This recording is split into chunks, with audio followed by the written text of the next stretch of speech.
nakabili tayo ng vinyl tiles na may adhesive na siya. Isang pligo ganito. 1, 2, 3, 4, 5, 6, 7, 8. 8 plus 8, 16, 17, 18, 19. 19 ang kailangan mo ng ito. Naka-size ito 15, 95 cm.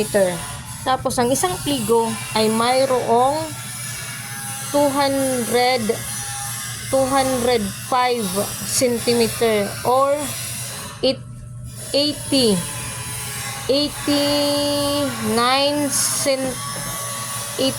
inches.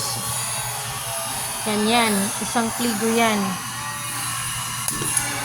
Tingnan dito.